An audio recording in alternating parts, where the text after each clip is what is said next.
Kalau ada satu perkataan menggambarkan perasaan saya ketika ini mengendalikan naratif khas berkait tentang bajet dan pendidikan manusiawi, perkataan itu adalah bersemangat. Kerana jarang-jarang saya mempunyai rumah kuasa, powerhouse, istilah ataupun sosok pempengaruh dalam sektor pendidikan itu. Kami bawakan gandingan dua panelis yang akan bercakap tentang pasca belanjawan 2024 dalam melihat bagaimana kita dapat memertabatkan pendidikan manusiawi ini. Menemani saya di studio pada waktu ini adalah Dr. Anwar Ahmad, pensyarah Pusat Kajian Kepelbagaian Pendidikan Fakulti Pendidikan Universiti Kebangsaan Malaysia. Doktor, Assalamualaikum. Assalamualaikum.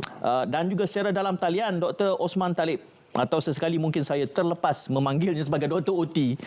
Itu julukan yang popular. Dr. OT, pensyarah Fakulti pensyarah kanan Fakulti Sains Sosial dan Seni Liberal UCSI University. Dr. Osman, Assalamualaikum. Waalaikumsalam warahmatullahi wabarakatuh. Ya, terima kasih kerana kedua-dua panelis. Saya sebut ini sebagai sosok pempengaruh dalam kalangan netizen, warganet berkait tentang pendidikan. Dan kita tahu peruntukan pendidikan sudah tentunya sentiasa saja diberikan peruntukan yang terbesar bagi kementerian ini untuk kesekian kalinya. Namun dalam jumlah dan kadar peruntukan yang disediakan itu tentu saja ada bidang-bidang keutamaan dan juga bagaimana fokus yang diberikan menerusi belanjawan 2024 yang telah pun dibentangkan oleh PMX beberapa hari yang lalu. Untuk saya memulakan perbualan dan perbincangan ini bersama Dr. Anwar Ahmad, mungkin pandangan awal tentang peruntukan pada kali ini. Jumlah terbesar sudah semestinya kementerian ini. Kita konsisten begitu.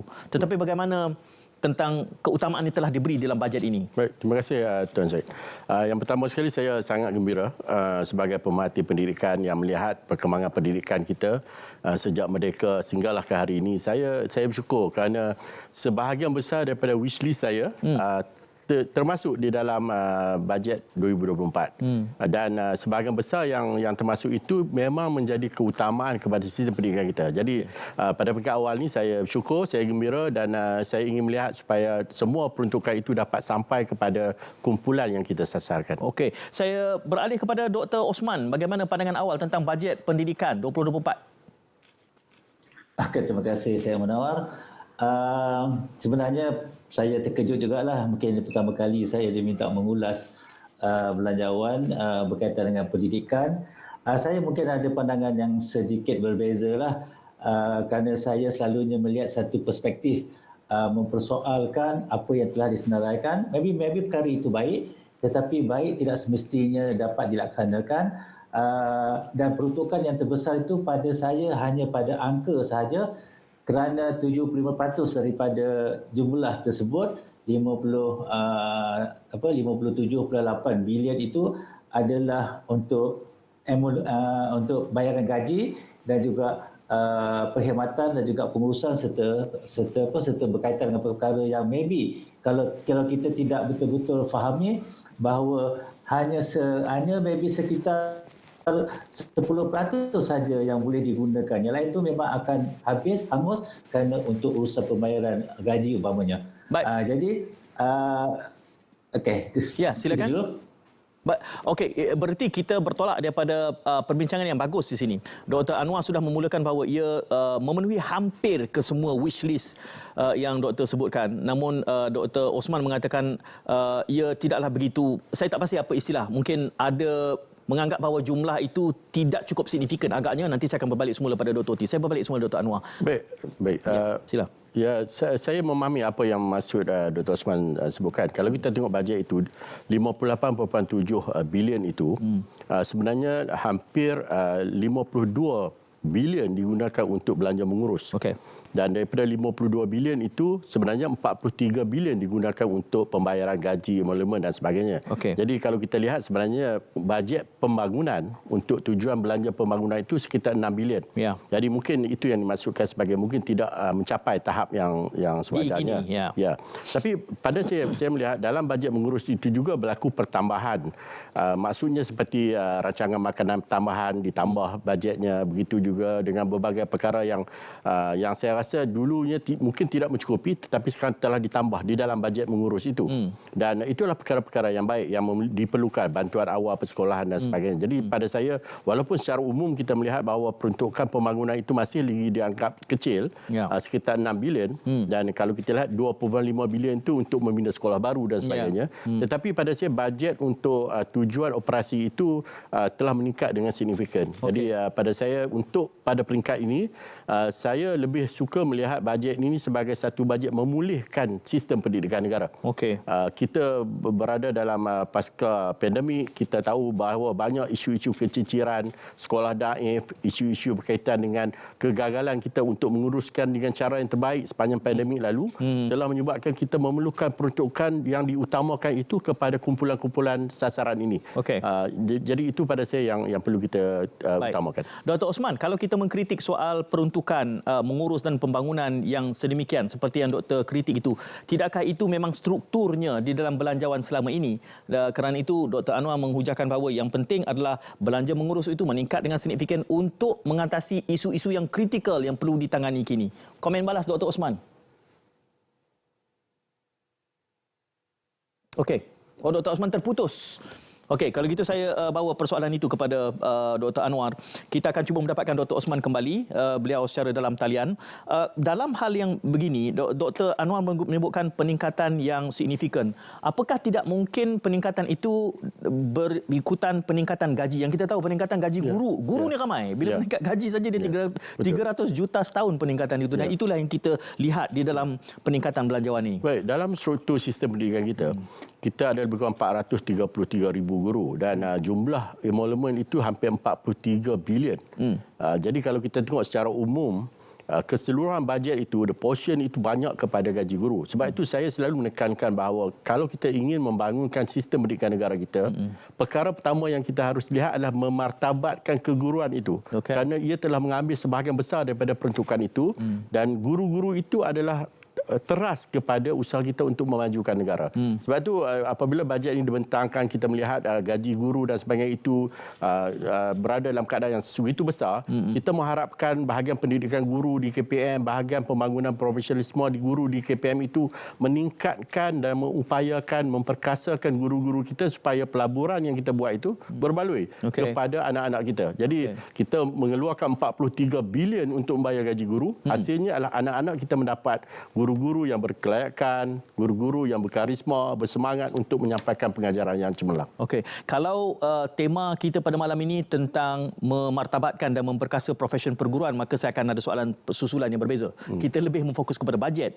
Doktor menyebutkan soal ini memulakan pemulihan sistem pendidikan. Betul. Itu perlu dihuraikan. Ya, saya melihat ada beberapa perkara ataupun parameter yang telah kita lihat bagaimana sistem pendidikan kita merosot disebabkan oleh pandemik dan juga disebabkan oleh banyak perkara lain, ekonomi yang tidak begitu baik dan sebagainya. Sebagai contoh, kita tahu banyak laporan-laporan yang dikeluarkan oleh KPM sendiri menunjukkan bahawa berlaku keciciran murid. Begitu juga dengan bilangan murid-murid yang tidak minat dalam aliran sains meningkat. Jumlah mereka sehingga mencapai 15% saja. Sasaran kita 60%, tapi sekarang kita hanya mencapai 15%. Begitu juga dengan bilangan murid lepasan SPM yang tidak mahu sambung belajar. Begitu juga dengan bilangan murid yang gagal dalam matematik, dalam sains dan sebagainya. Jadi kalau kita lihat secara umum, parameter-parameter itu menunjukkan bahawa keadaan sistem pendidikan kita tidak memuaskan. Walaupun ada usaha-usaha untuk cuba meningkatkan, tetapi kita memerlukan satu bajet yang dapat memulihkan semula sistem pendidikan kita dan kita harus melakukan secara besar-besaran, secara reformasi supaya kita benar-benar membawa kembali sistem pendidikan kita menjadi sistem pendidikan yang boleh dipercayai oleh masyarakat, boleh dibanggakan oleh ibu bapa dan berada di antara yang terbaik di dunia. Itu harapan kita dengan bajet yang besar itu. Banyak yang doktor timbulkan di situ, saya akan susuli satu persatu. Saya nak mulakan tentang tema-tema besarnya terlebih dahulu sebelum kita secara spesifik melihat elemen penguatkuasaan ataupun pemerkasaan bidang sains dan juga soal mereka yang keciciran ini. kerana jarang saya berbincang tentang belanjawan pendidikan ini, tetamu saya memulakan dengan rasa gembira yang besar seperti mana yang doktor tunjukkan. Kerana kelihatannya hujah-hujah yang doktor bawakan itu bukanlah juga satu pendekatan yang terlalu out of this world. Itu sudah boleh dijangkakan. Mengapa ia tidak dilakukan dahulu? Apa bezanya di dalam bajet pendidikan kali ini berbanding dengan bajet pendidikan di bawah kerajaan-kerajaan sebelumnya? Ya, saya melihat di bawah kepimpinan PMX, beliau mempunyai satu pandangan yang jelas bahawa pendidikan itu sepatutnya memberi tumpuan kepada kumpulan yang vulnerable, kumpulan rentan. Sebab itu adalah kumpulan yang jika tidak diuruskan dengan baik, mereka akan cepat ketinggalan. Saya bagi beberapa contoh untuk mengesahkan ini. Misalnya UNICEF pada 2021 bulan Mei, mereka telah mengadakan satu kajian di Kuala Lumpur. Kajian menunjukkan pada waktu di mana keluarga itu berada dalam pendapatan merosot akibat pandemik, pemotongan terhadap belanja pendidikan adalah yang tertinggi. Sehingga 83%. Maksudnya ibu bapa yang tidak ada pendapatan, kekurangan pendapatan, perkara pertama yang mereka akan potong adalah pendidikan anak-anak. Dari segi perbelanjaan, pembelian peralatan, buku dan sebagainya. Jadi kita tahu bahawa kumpulan keluarga miskin, apabila mereka berada di dalam keadaan yang sukar, perkara pertama yang akan mereka lakukan berdasarkan pengalaman itu adalah mereka akan memotong pendidikan itu. Jadi siapa yang akan menjadi mangsa adalah tentu anak-anak kita, keciciran dan sebagainya. Dan itulah yang menyebabkan saya rasa gembira, kerana apabila kita berada dalam keadaan sukar sekarang, ekonomi tahun depan diunjurkan tidak begitu baik oleh IMF dan Bank Dunia, PMX meletakkan sasaran supaya kumpulan anak-anak miskin ini dibantu. Dari segi pertambahan bantuan awal persekolahan, dari segi sekolah daifnya dipastikan supaya siap, pembinaan sekolah-sekolah baru disegerakan. Saya rasa itu adalah tindakan-tindakan yang selari dan sesuai dengan keperluan pada tahun 2024. Jadi kita harapkan semua dapat dilaksanakan dengan baiklah.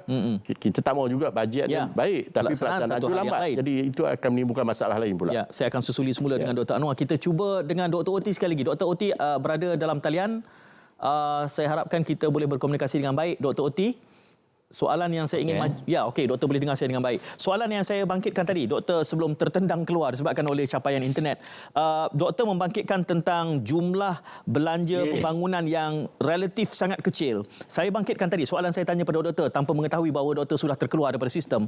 Saya sebutkan bahawa tidakkah itu strukturnya yang sedemikian rupa setiap kali secara tahunan kita memperuntukkan dana kepada pendidikan, dan Dr. Anwar tadi menyebutkan yang pentingnya dalam konteks belanja mengurus pada kali ini pertambahan signifikan bertujuan untuk menakungi keperluan kelompok yang mungkin rentan, dan itu jumlah yang besar dan penting, dan itu yang diraihkan oleh Dr. Anwar. Itu hujah yang dibawakan. Komen balas Dr. Oti. Terima kasih. Minta maaflah kerana saya terkeluar, sekarang saya pakai handphone je. Saya nak bawa kepada matlamat utama kenapa bajet itu dibentangkan bukan saja di Malaysia, juga dibentangkan di semua negara. Tujuannya itulah untuk memastikan bahawa pendidikan itu berada pada satu tahap yang kita kata acceptable, sesuai dengan keperluan negara itu sendiri. Itu bagi saya tak timbul isu berapa bilion nak diberi. Itu adalah pertimbangan yang dilakukan oleh mereka yang membawa jumlah itu daripada tahun ke tahun. Sebenarnya pada tahun 2020 kita mendapat 64.1 bilion daripada semakan saya. 2019 60.2 bilion. Jadi saya tak berminat dengan bilionnya itu. Saya lebih minat dengan sistem. Kalau kita tidak melihat kepada satu situasi di mana duit yang kita berikan itu dapat menggerakkan dengan lancar. Kita sekarang ini melihat banyak ruang-ruang yang sebenarnya kita tak manfaatkan lagi, yang kadang-kadang tak perlu duit pun. Tetapi kita sibuk memikirkan pertambahan itu, tambahan ini.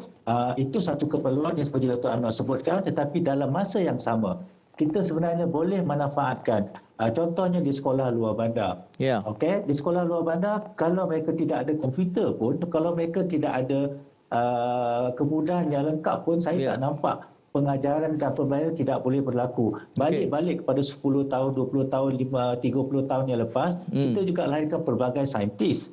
Ketika itu maybe komputer satu benda yang sangat asing.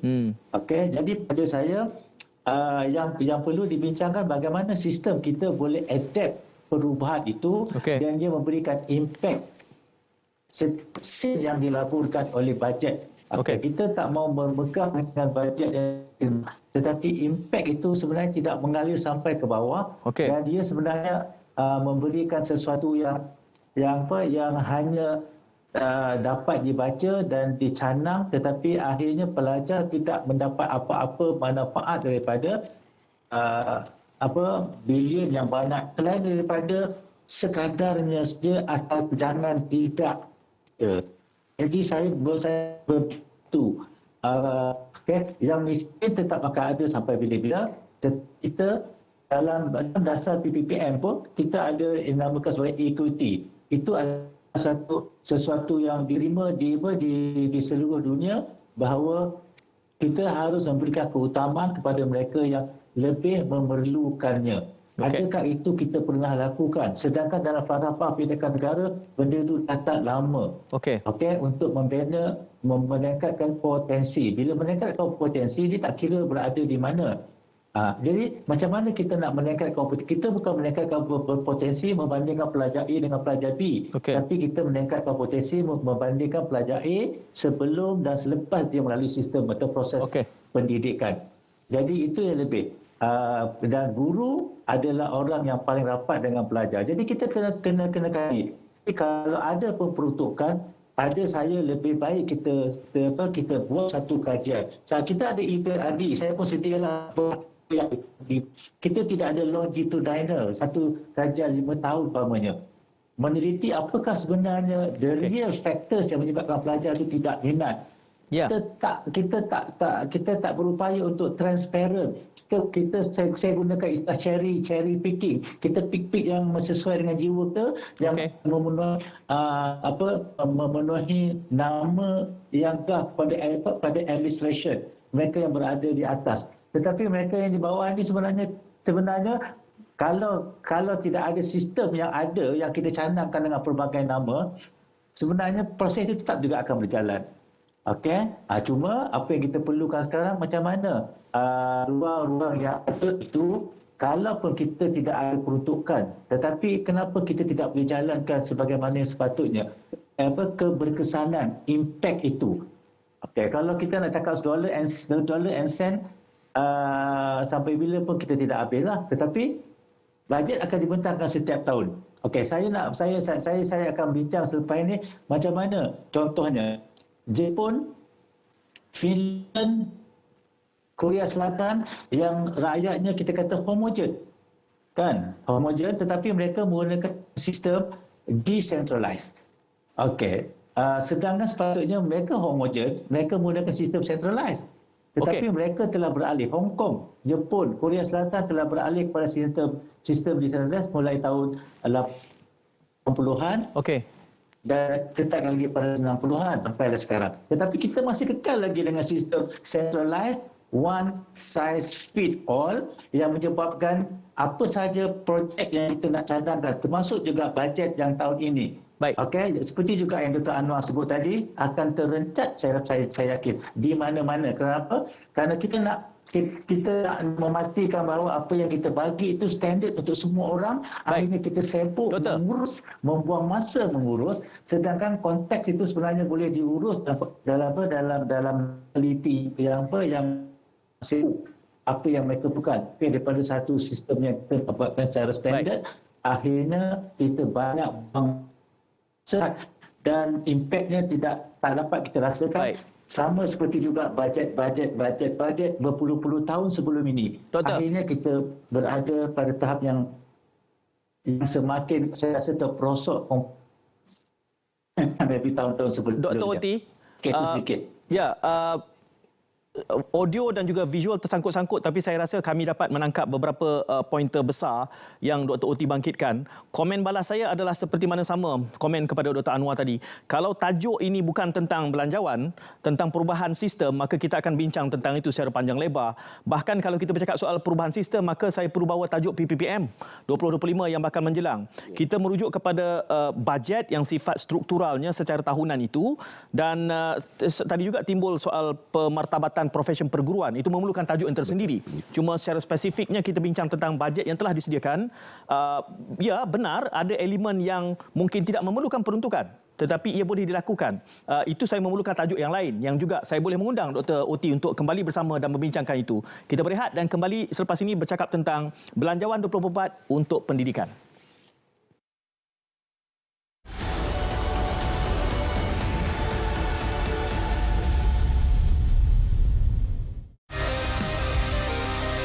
Bagi terus menggalakkan wanita untuk kembali bekerja, galakkan cukai bagi wanita untuk kembali bekerja, dilanjutkan sehingga 31 Disember 2027. Had pengecualian cukai pendapatan ke atas allowance penjagaan anak yang diterima oleh pekerja atau dibayar terus oleh majikan kepada pusat jagaan kanak-kanak ditingkatkan daripada RM2,400 kepada RM3,000.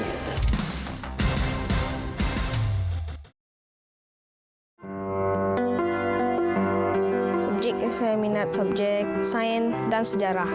Saya hanya mahu menjadi jurutera robotik, graduate daripada University Overseas.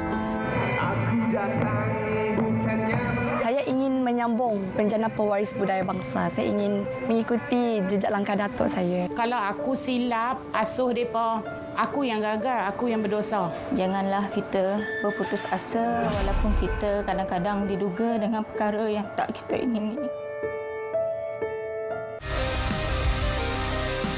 Bagi tahun depan, kemas akan diperuntukkan sebanyak RM586 juta. 10 buah tabika dan taska baru dengan kos RM31 juta akan dibina.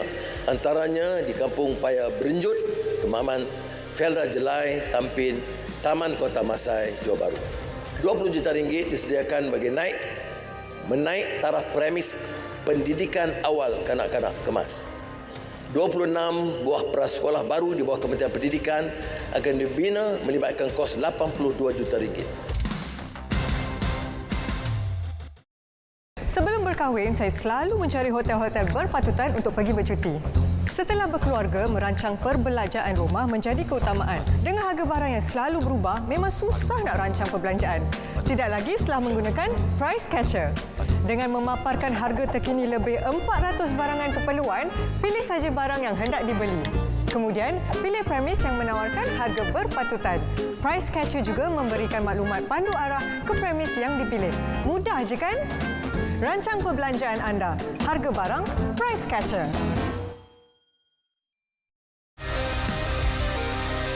Kementerian Kesihatan diperuntukkan RM41.2 bilion.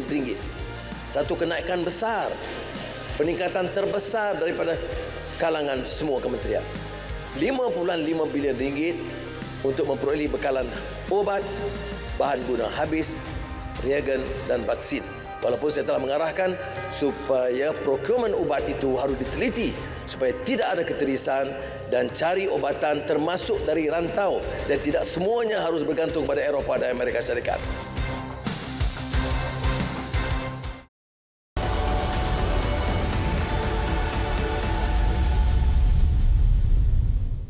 Ini adalah naratif khas membincangkan tentang pasca belanjawan merujuk kepada pendidikan manusiawi yang cuba dibentangkan. Ada dua panelis yang kami bawakan. Dua-dua ini adalah sosok pempengaruh yang tersendiri, Dr. Anwar Ahmad dan juga Dr. Osman Talib secara dalam talian. Dr. Anwar Ahmad ada di studio. Dan sebelum kita berehat tadi, Dr. Osman Talib bercakap tentang keperluan untuk kita merombak sistem, melihat kepada pendekatan untuk kita mencontohi negara seperti Jepun, Korea. Bahkan saya ingat sewaktu saya berada dalam struktur kementerian juga, saya membangkitkan, kita selalu saja merujuk kepada pengalaman Finland misalnya. Dan sewaktu mana saya berada dalam struktur itu, kebetulan 2019 Finland sendiri menyatakan bahawa model mereka sudah obsolete. Dalam keadaan kita cuba mencontohi. Itu satu pengalaman yang menarik. Soalnya cuma Dr. Oti, kerana kita memberikan sorotan pada malam ini berkait tentang belanjawan pendidikan. Saya menganggap saya tidak langsung menafikan kita perlu merombak sistem yang ada ini, namun saya rasa pentasnya itu harus merujuk kepada dokumen seperti PPPM yang bakal luput menjelang 2025. Itu lebih penting dan itu saya memerlukan Dr. Oti hadir untuk kita melihat itu secara lebih mendalam, kerana itu lebih fundamental daripada urusan memberikan peruntukan. Saya beralih dahulu kepada Dr. Anwar kerana saya bila bercakap soal menentukan keutamaan, Doktor, kritik Dr. Oti ada asasnya kerana selalu saja penstrukturan itu sudah jelas soal gaji apa semua ni, tapi bila menentukan kita beri sumbangan, contoh misalnya untuk sekolah daif, ya, saya membayangkan bagaimana kepimpinan dengan pendekatan politikal mereka boleh memberikan gambaran yang berbeza tentang kualiti pendidikan. Sebagai contoh, di dalam musim PKP, dan kita tahu kerajaan pentadbiran ketika itu, menterinya mengumumkan bahawa sewaktu musim PKP itu pencapaian peperiksaan meningkat sekian-sekian. Itu merupakan satu yang paradoks. Kalau itulah hujahnya, apa perlunya kita membuka sekolah? Baik sekolah di rumah sajalah kerana keputusan boleh meningkat. Jadi saya sangat curiga kalau dalam pengurusan termasuk dalam belanjawan ini kita ambil enteng elemen-elemen apa itu keutamaan. Saya nak minta Dr. Anwar ulas ini dalam kerangka bajet 2024. Ya, saya rasa apa yang Tuan kata itu penting tentang soal data yang telus dan rakyat dimaklumkan apakah sebenarnya yang berlaku kepada sistem pendidikan negara. Kerana rakyat juga akan bersama dengan kementerian, bersama dengan kerajaan untuk memastikan anak-anak mereka mendapat pendidikan yang terbaik. Saya fikir ini bukan soal politik, ini soal semua rakyat. Ibu bapa, guru-guru akan bersama dengan kerajaan, akan bersama dengan KPM. Jika KPM membentangkan data, inilah keadaan kita dan marilah kita bersama membantu dan menaikkan sistem pendidikan kita. Jadi itu yang sepatutnya berlaku dan saya rasa itulah yang sepatutnya menjadi teras kepada usaha kita. Sebab pendidikan ini bukan lagi urusan hanya satu pihak. Di seluruh dunia, pendidikan adalah urusan bersama seluruh rakyat untuk membangunkan generasi masa depan. Jadi bila kita melihat kepada data, kita percaya itu adalah data yang resmi, data yang kita gunakan sebagai mencari apakah ubat yang sesuai untuk masalah itu. Sebagai contoh, kita difahamkan bahawa keciciran di negara kita ini adalah rendah. Kalau kita baca laporan, misalnya data menunjukkan kita hanya 0.07% pada tahun 2022. Kalau 0.07%, mengapa PMX menyediakan 100 juta ringgit untuk membincangkan ataupun menyelesaikan isu keciciran? Jadi rakyat tertanya-tanya, mengapa perlu ada peruntukan sehingga 100 juta untuk menyelesaikan keciciran 0.07% misalnya. Jadi itulah pada saya perkongsian maklumat, perkongsian data yang jelas, yang telus itu akan menyebabkan rakyat akan duduk bersama dan tidak mengapa kalau misalnya sistem pendidikan kita merosot. Kita maklumkan merosot dan kita bangunkan bersama-sama mengapa dan bagaimana cara untuk kita menyelesaikan masalah itu. Jadi saya rasa itu anjakan yang harus kita berlaku. Di dalam bajet ini, satu perkara yang saya nampak adalah PMX cuba untuk menyelesaikan isu-isu fundamental, isu-isu asas dalam sistem pendidikan. Isu keciciran, isu pelajar tak minat sains, isu sekolah daif, isu makanan nutrisi. Satu daripada 5 pelajar murid-murid kita ataupun kanak-kanak di negara, satu daripada 5 berada dalam keadaan malnutrition, tak cukup zat. Jadi kalau kita lihat dalam bajet ini ditingkatkan rancangan makanan tambahan, susu sekolah, makanan untuk anak-anak miskin dan anak-anak prasekolah dan sebagainya. Jadi saya rasa secara keseluruhan kita tidak melihat satu persatu, tapi secara keseluruhan pada pandangan bajet yang disediakan ini memang benar-benar memberi banyak ruang untuk pelajar-pelajar dari keluarga miskin, keluarga yang keciciran untuk membangunkan kembali pendidikan anak-anak mereka. Sebab itu saya selalu melihat bahawa ini adalah bajet pemulihan pendidikan. Dr. Anwar, bila dibangkitkan tadi tentang keciciran dan peruntukan yang sebesar itu diberikan oleh kerajaan perpaduan ini, saya kira rakyat umumnya, ibu bapa tidak cakna, tak nampak data itu, melainkan penganalisis seperti doktor mencuplik, mengungkitnya dan membentangkannya di dalam program seperti ini. Saya petik itu untuk saya bawakan kepada Dr. Oti kerana di peringkat awal tadi Dr. Osman banyak mengkritik soal perubahan yang harus bersifat struktural. Dan doktor, saya juga mengungkapkan bahawa itu memerlukan medan yang lain, iaitu bila kita mengkritik ataupun memberikan saranan kritis untuk pelaksanaan PPPM 2.0, kalau itu namanya lah, kita pun tak tahu lagi namanya. Cuma dalam konteks keciciran ini, doktor membangkitkan ada yang memerlukan peruntukan dan ada pendekatan yang mungkin tidak memerlukan peruntukan pun untuk kita memperkemas pendekatan ataupun jalan ke hadapan pendidikan kita ini. Soal keciciran dibangkitkan tadi, nutrisi, minat terhadap sains. Di mana yang mungkin medan ini kita bincangkan, ada peranan dana yang disediakan dan ada peranan yang mungkin sebenarnya boleh dibuat tanpa pun kita mengusik belanjawan ini supaya kita lebih efisien, lebih cekap di dalam menggunakan dana ini, Dr. Oti. Okey, terima kasih. Sedikit tambahan kepada yang Dr. Anwar sebut 0.07%. Ini dibentangkan oleh Timbalan Menteri Pendidikan di Parlimen. Sebenarnya angka itu merujuk kepada mereka yang sepatutnya hadir 100% ke sekolah. Katalah 100 orang hadir ke sekolah, tetapi yang hadir katakan 95. Tetapi tahun selepasnya 96 hadir. Lepas tahun selepasnya 97. Hampir 1%. Jadi pendekatan tu berlaku 0.07%. Sebab tu saya katakan tadi bahawa kita kadang-kadang tak transparent. Kita tak nak sebut apa sebenarnya yang kita maksudkan dengan keciciran. Kita gilakan perkataan adanya berlaku pendekatan untuk perkara yang baik dan berlakunya pengurangan perkara yang kurang baik. Itu komen saya sikitlah pasal angka 0.7%. Dan dari segi bajet, kalau kita lihat juga contohlah tanda satu perkara yang yang kita rasa perkara yang kita tidak akan terlepas untuk menziarahinya setiap hari. Sesuatu yang kita pandang remeh, sesuatu yang kita pandang maybe tidak penting, tetapi entah macam mana mendapat satu reaksi yang sangat mengejutkanlah daripada PMX. 70,000 satu angka yang sangat besar untuk jadikan sebuah tandas itu pada saya selesa kepada pelajar. Kita pernah dengar ada pelajar yang tahan dirinya, tak nak pergi toilet, balik rumah. Jadi itu satu isu well-being pula. Tak selesa belajar dan peruntukan yang banyak macam mana pun tidak akan memberikan impak yang baiklah kepada pelajar-pelajar yang maybe ada masalah tersebut. Kemudian banyak juga diberikan kepada kerja-kerja penambahan, contohnya di Sabah dan Sarawak lah, kerana kawasan mereka sana, lokaliti mereka tak sama. Di sini kita punya capaian mudah, di sana dan nampaknya perhatian diberikan dengan saya rujuk sini 930 juta untuk 450 buah sekolah.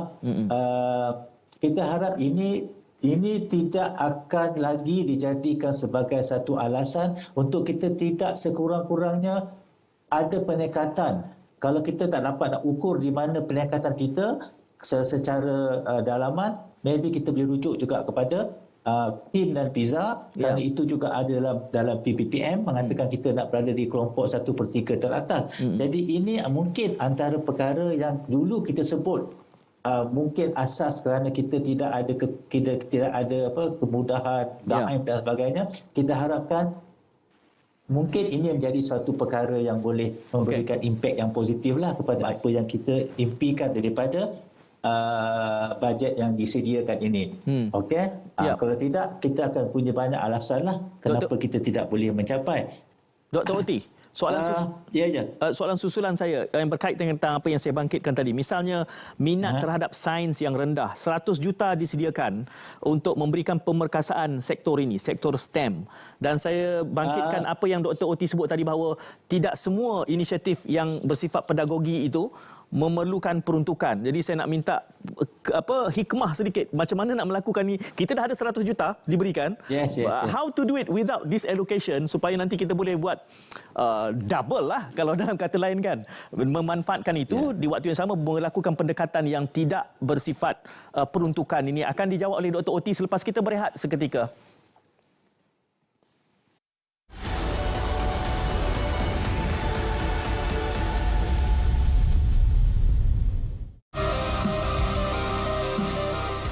Kita telah perkenalkan sumbangan asas rahmah SARA dengan mengkreditkan ke dalam MyCard 200,000 penerima STR sebanyak RM100 sebulan untuk tempoh 6 bulan. Jadi penerima hanya perlu ke kedai rujit untuk memberi keperluan asas hanya dengan menggunakan MyCard.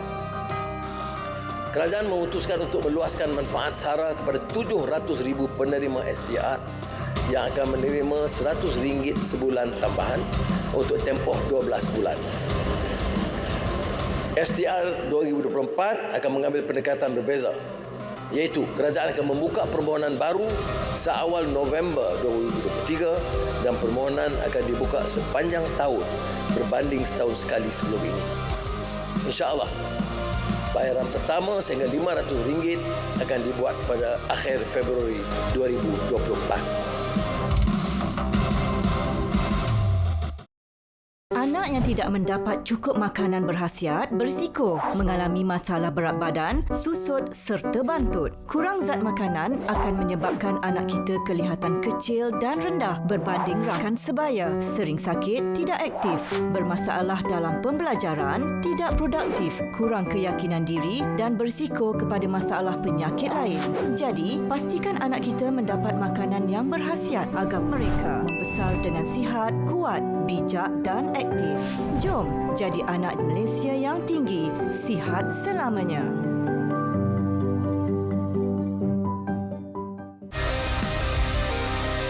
Sektor pelancongan berikan sumbangan besar. Maka kerajaan komited untuk memperkenalkan inisiatif baru di bawah Pelan Liberalisasi Visa Malaysia. Pertama, memudah cara kelulusan PAS penggajian bagi pelabur strategik dalam sektor utama. Kedua, memperkenalkan PAS lawatan sosial jangka panjang untuk pelajar antarabangsa yang telah tamat pengajian bagi menampung keperluan tenaga mahir industri. Ketiga, menambah baik kemudahan visa on arrival, PAS lawatan sosial dan tawaran multiple entry visa pada pelancong terutamanya dari Timur Tengah atau dunia Arab, India dan China.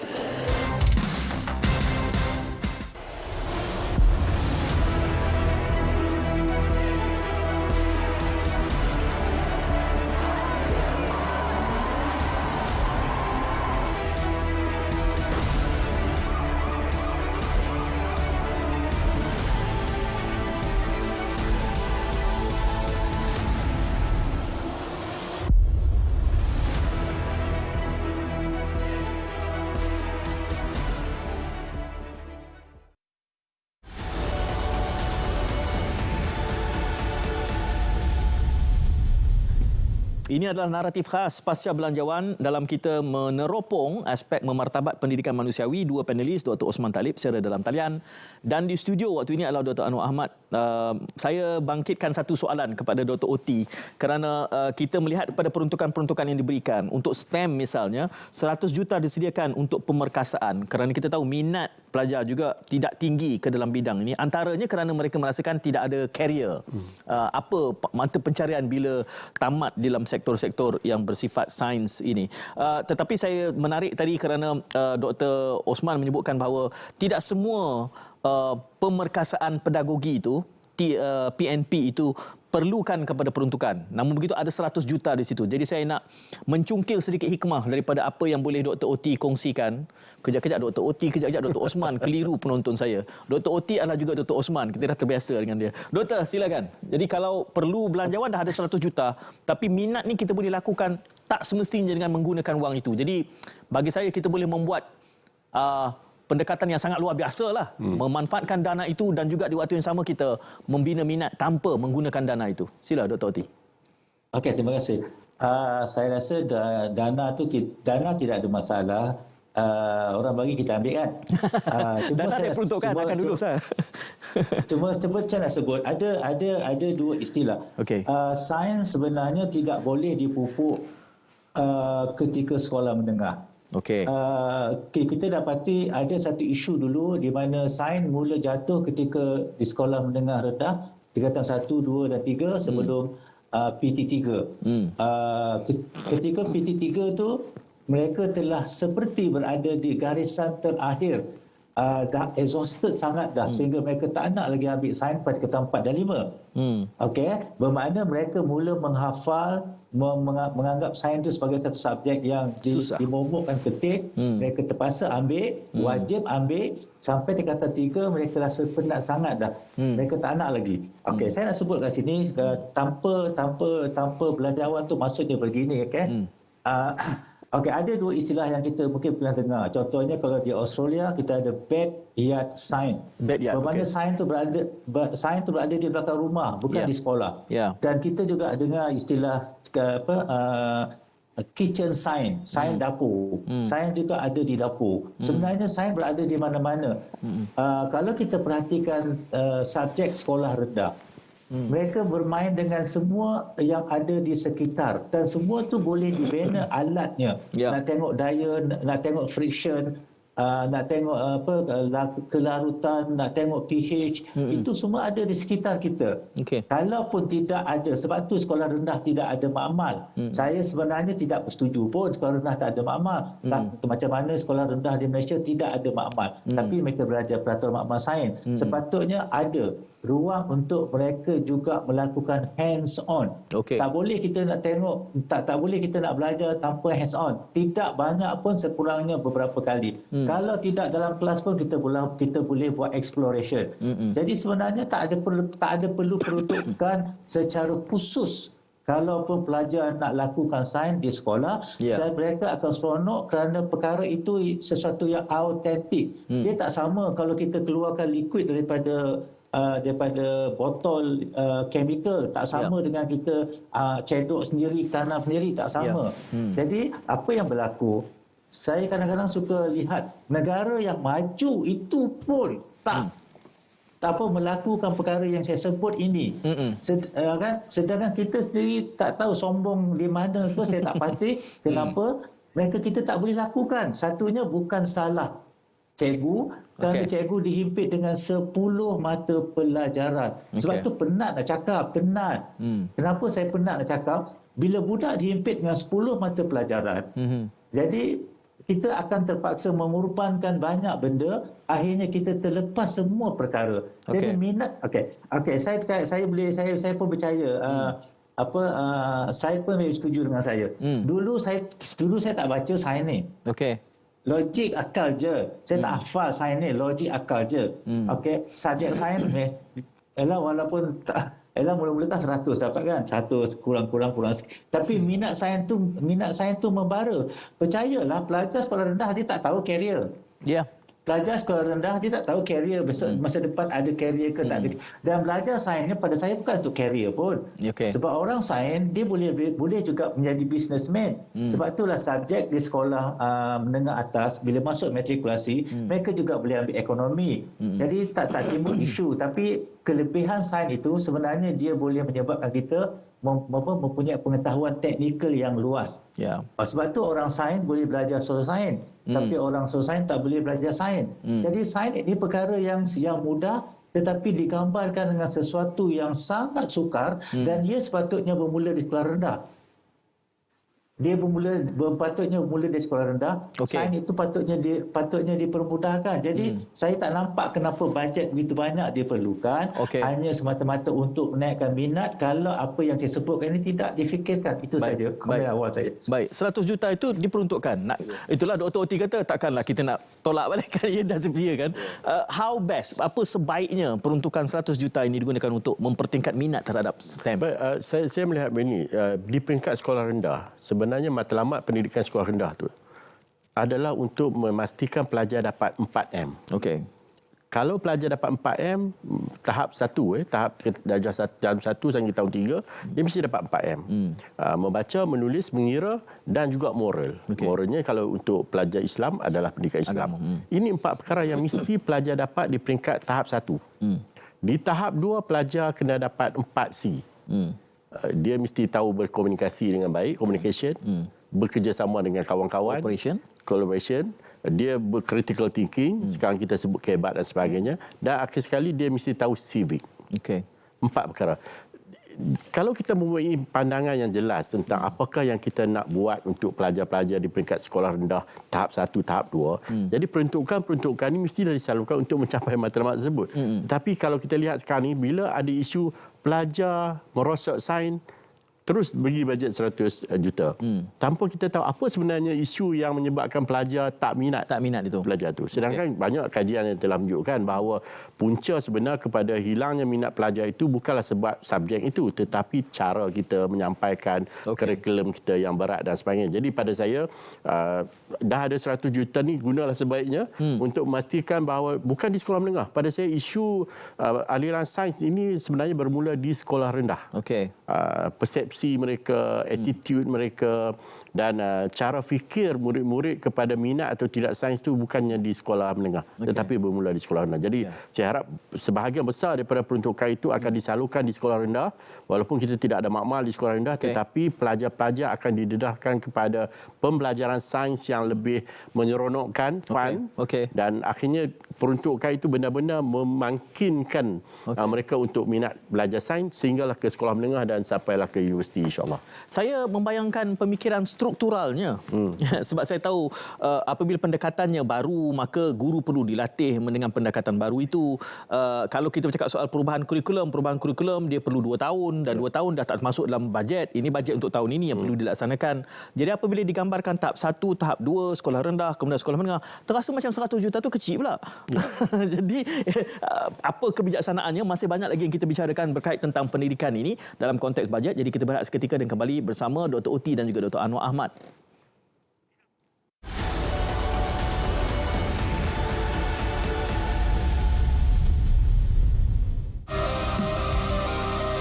Kerajaan akan menambah baik program perlindungan sosial yang mendapat perlindungan sewajarnya. Kadar tanggungan kerajaan di bawah skim keselamatan sosial akan ditingkatkan kepada 90% dengan peruntukan 100 juta ringgit. Syarikat pengendali untuk menanggung baki 10% caruman bagi pihak pekerja gig harus tanggung dan tunjukkan simpati dan keprihatinan pada kelompok ini. Saraan KWSP ditingkatkan kepada RM500 setahun terhad kepada RM5,000 seumur hidup. Had caruman padanan kerajaan di bawah program iSuri ditingkatkan kepada RM300 setahun terhad kepada RM3,000 seumur hidup. Skim keselamatan sosial suri rumah diteruskan dengan RM50 juta memanfaatkan lebih 400,000 suri rumah tangga yang berdaftar di bawah IKASI. Sayang KWSP diperluas untuk membolehkan isteri memindahkan 2% caruman share pekerja kepada suami.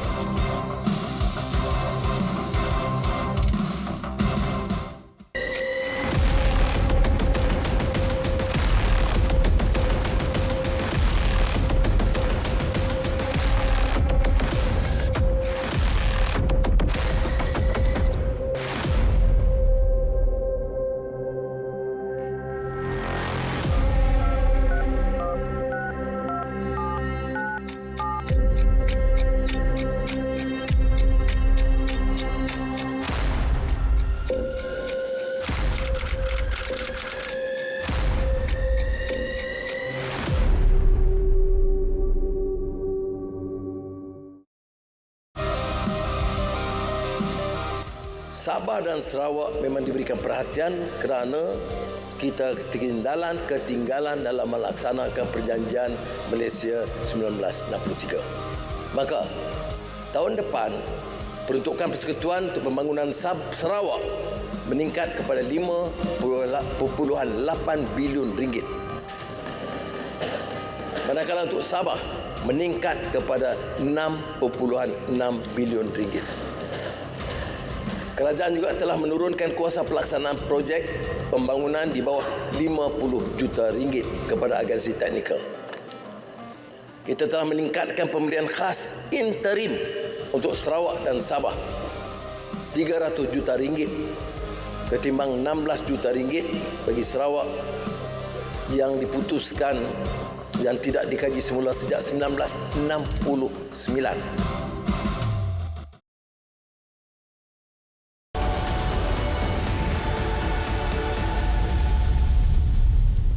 Ya, dua tetamu satu di studio dan satu secara dalam talian membincangkan tentang Belanjawan 2024, bagaimana kita memartabatkan sektor pendidikan yang disebutkan oleh pendidikan manusiawi. Saya sebut Dr. Oti. Kali ni Dr. AA ada ke? Ada. Memang ada ke panggil Dr. AA? Ada. AA. Nanti dia kata gitu pula. Dr. Anwar Ahmad saya usik ni sebab di sini ada Dr. AA.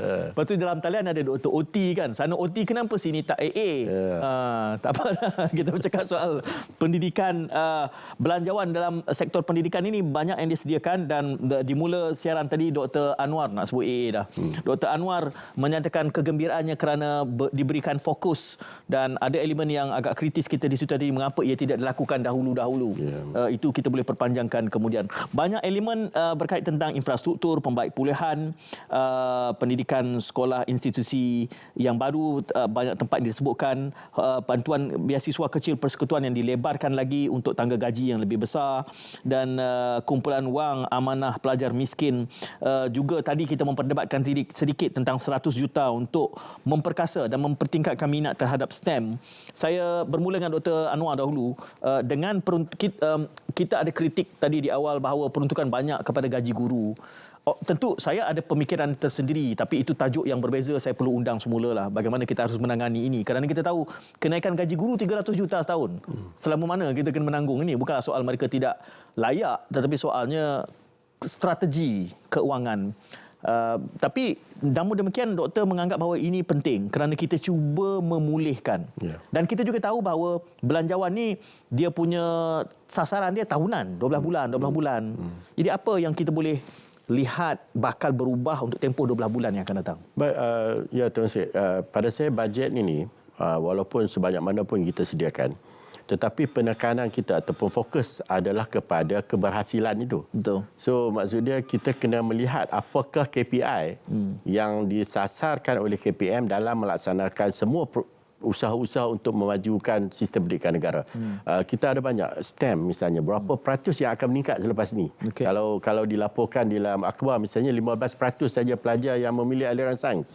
Adakah dalam tempoh setahun ini akan meningkat kepada 25%? Jadi KPI ini mesti diletakkan oleh pihak KPM bagi memastikan rakyat faham bahawa sekarang ini KPM telah berjaya melakukan sesuatu untuk mencapai apa yang disasarkan di dalam bajet.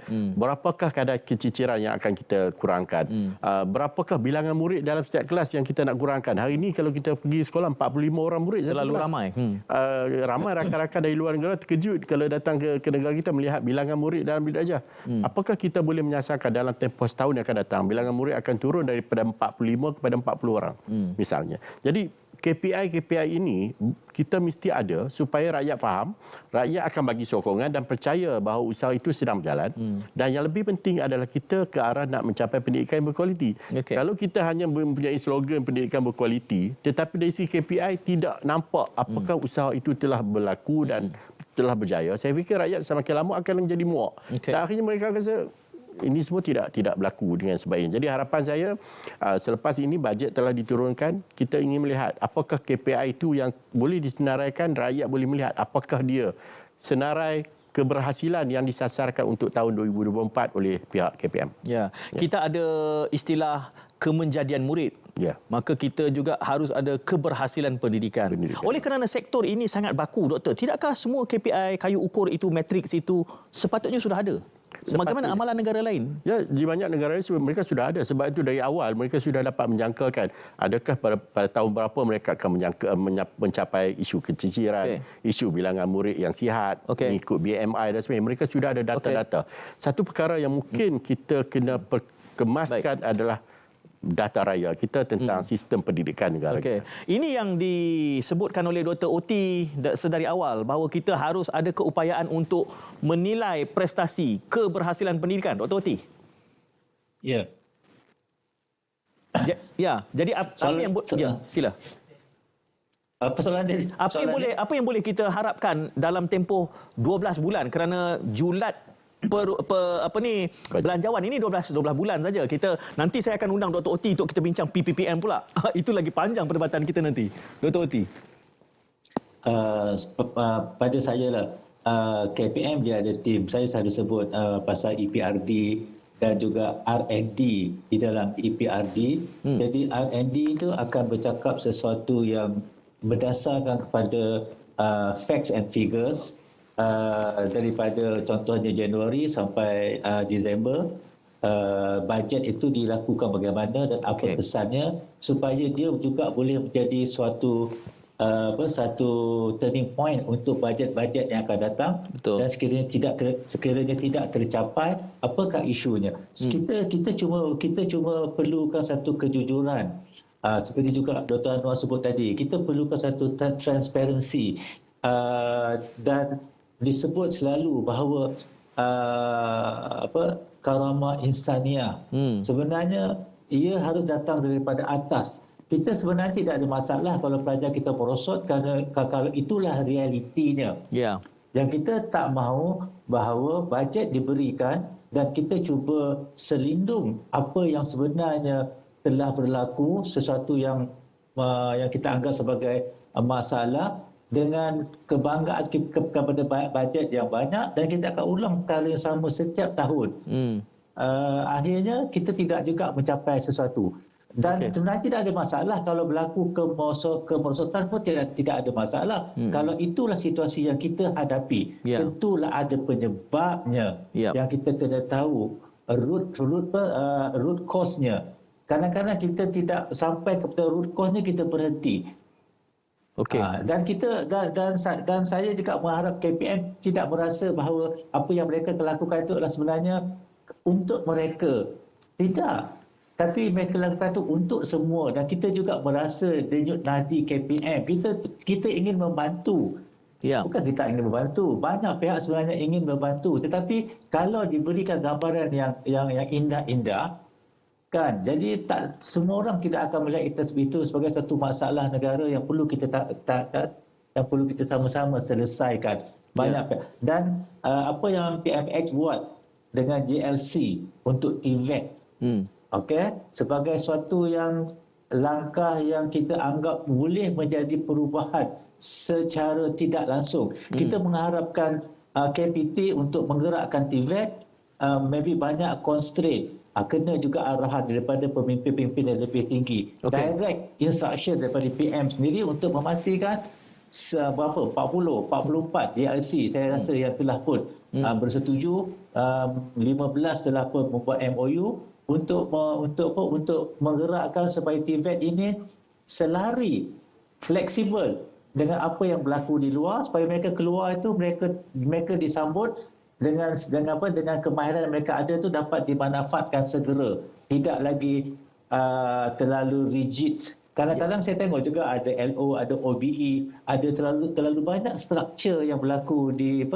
dalam IPT umpamanya, sehingga struktur itu tidak boleh fleksibel. Pihak luar umpamanya, saya sebutlah, pihak luar pada prinsipnya industri dia tak sebut STEM. Kalau kita sebut STEM ya, industri pun dia tak sebut TVET. Kita saja yang define dia supaya mudah kita nak berikan latihan. Mereka tak sebut. Mereka tak kisah pun. Yang mereka nak apa yang boleh lulusan ini manfaat kepada mereka. Itu yang mereka nak. Mereka tak mau nak retrain semula, nak reskill semula. Jadi flexibility juga perlu ada. Tidak boleh terlampau rigid sangat. Sebab tu saya sejak tu dulu selalu lagi saya katakan, selagi kita buat sistem centralized, nak dapat keputusan, kurikulum besok pun boleh ubah. Tak perlu 2 tahun. Saya beri contoh dekat dalam forum ni, kita katakan menteri announce, mulai tahun depan kita akan reducekan 25% syllabus kita akan pastikan yang core saja kita ajar. Saya tak nampak masalahnya. Baik, saya tahu masalahnya. Baik, Dr. Oti, saya yakin antara kita bertiga pendidikan adalah satu yang sangat dekat di hati kita, dan kita perlukan lebih masa untuk menghuraikan ini. Kita di hujung waktu. Saya ucapkan terima kasih pada Dr. Oti dan Dr. AA. Kita jumpa lagi insya-Allah dalam kesempatan akan datang. Assalamualaikum. Salam menghibah.